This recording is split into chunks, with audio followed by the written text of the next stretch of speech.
vivim una situació històrica, estem enfront una lamentablement històrica quant a regressió, estem en el túnel del temps, estem retrocedint anys vista, desenes vista sobre el que era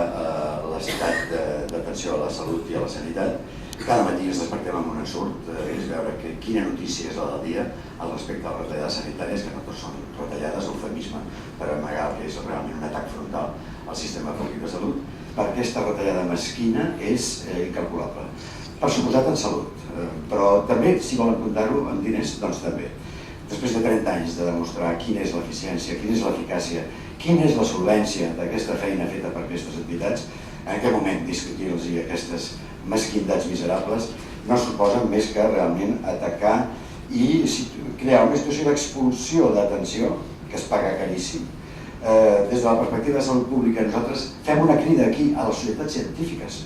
a que expliquin com disposem de bibliografia de què passa quan es produeixen aquestes expulsions del sistema, quan es perd la universalitat, quan es perd l'equitat.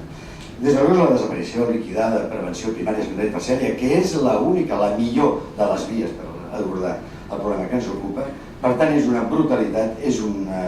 error, és realment quelcom que no podem acceptar i que nosaltres ens adherim al que es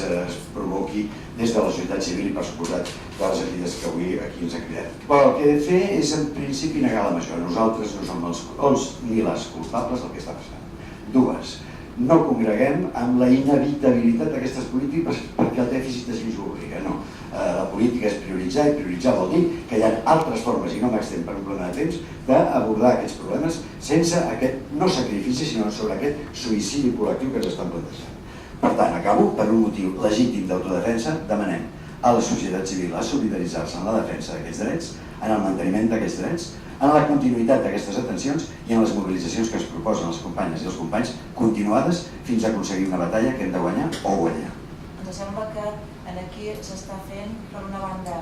una restricció de pressupostos, però per una altra s'està fent un malbaratament de valors, de riquesa, com és l'organització de les organitzacions que col·laboren en el SIDA, en la detecció i en la prevenció. I aleshores, això que des de fa molts anys ja l'OMS ho va recomanant a tots els països,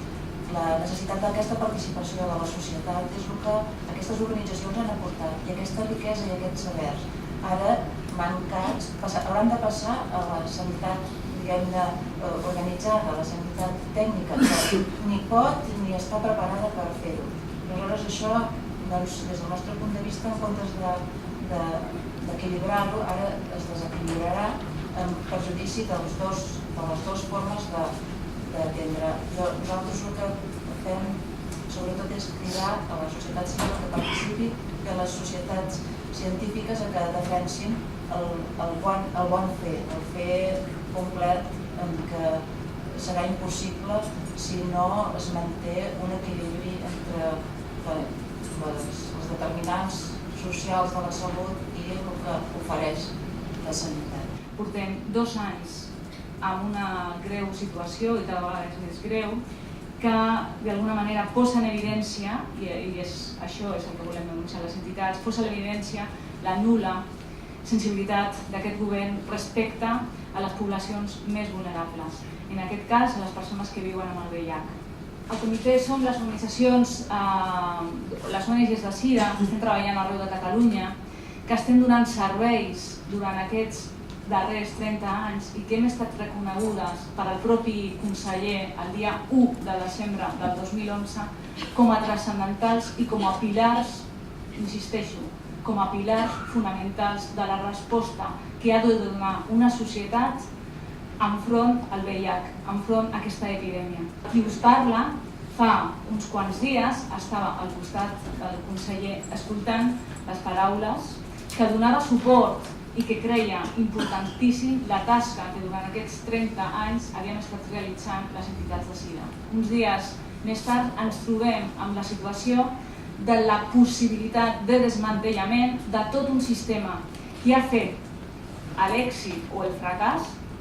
en tot cas, de les dades que en aquests moments tenim a Catalunya. Per què dic l'èxit o el fracàs perquè nosaltres som sistema sanitari. Nosaltres estem arribant on no pot arribar el sistema sanitari anomenat formal, als ambulatoris, als hospitals. Nosaltres estem arribant on el sistema no pot arribar, perquè nosaltres som sistema i estem fent accessible les polítiques de salut pública, les polítiques de prevenció, les polítiques socials i les polítiques d'atenció psicològica a les persones que no accedeixen o que tenen dificultats d'accedir als serveis anomenats formals. Precisament un dels problemes que tenim i que nosaltres denunciem és la poca transparència. Si vosaltres entreu a la pàgina en aquests moments, ara, si entreu a la pàgina del Departament de Salut i aneu a buscar les darreres memòries, dic 2007, 2008, 2009, 2010, 2011, del que s'està realitzant en aquests moments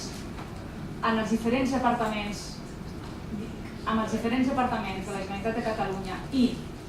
que estem realitzant les entitats, no ho trobareu. Amb les reunions que estem mantenint en aquests moments, la retallada a les entitats, amb la qual cosa a qui estem fent aquesta cobertura de serveis, insisteixo, de prevenció i atenció, és del 50% perquè estem parlant d'una xifra de 956.413 euros. Però d'aquests, solament els que està aportant l'Agència Catalana de Salut Pública són 485.000 euros. Perquè la resta són un romanent que s'ha aconseguit rescatar d'altres partides, d'altres anys. Amb la qual cosa, l'escenari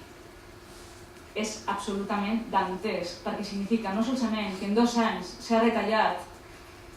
el 50%, sinó que l'any que ve, si no hi ha un canvi de polítiques, que per això us hem convocat, per exigir al govern un canvi de polítiques, significarà que en 3 anys havent patit una retallada del 81% en les polítiques de salut pública, en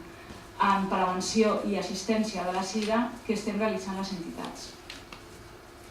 Com veieu, aquesta dada, que insisteixo, és difícil de trobar, ja per si sola és un titular. Però aquest titular no tindria cap sentit si no entenguéssim l'impacte que tindrà això a la ciutadania, que tindrà això als drets i que tindrà a la salut de les persones que viuen amb el VIH. Perquè el neguit, el patiment, la qualitat de vida de les persones que viuen amb el VIH aquí, a Catalunya, evidentment estan relacionats amb l'assistència i amb l'atenció que estem realitzant les entitats. Per això demanem al govern que reconsideri les polítiques que està realitzant en matèries de VIH, que reconsideri les deutes històriques, però les deutes, en aquest cas, del 2011, que té amb les entitats, perquè la viabilitat de les entitats depenen del pagament dels departaments de justícia, benestar social, ensenyament, evidentment salut. Vull dir, que estem parlant d'un escenari que no és exclusivament de salut, estem parlant de polítiques. Estem parlant de polítiques que estan gestionades per als diferents departaments, per la qual cosa exigim, en aquest sentit, que aquestes retallades es consideren en una situació molt més ampla de la que pretenen que entenem. I el que nosaltres estem dient és que la decisió del govern del senyor Mas és abandonar a les persones que viuen amb el VIH aquí a Catalunya. Perquè denunciem, i estem denunciant, i demà tornarem a denunciar-ho a través de la plataforma d'entitats que hem creat a nivell estatal, denunciarem que el govern de Madrid efectivament ha renunciat a seguir treballant en prevenció del VIH i ha abandonat també a les persones que viuen amb el VIH a la resta d'Espanya, però el que tinc clar i el que creiem que és important és que el govern del senyor Mas no solament està abandonant, sinó que a més el que està fent és posar-nos excuses, perquè són decisions polítiques, no econòmiques. Us esperem al 9 per recordar-li que encara pot rectificar i que no miri cap a una altra banda. Estem aquí, miri'ns.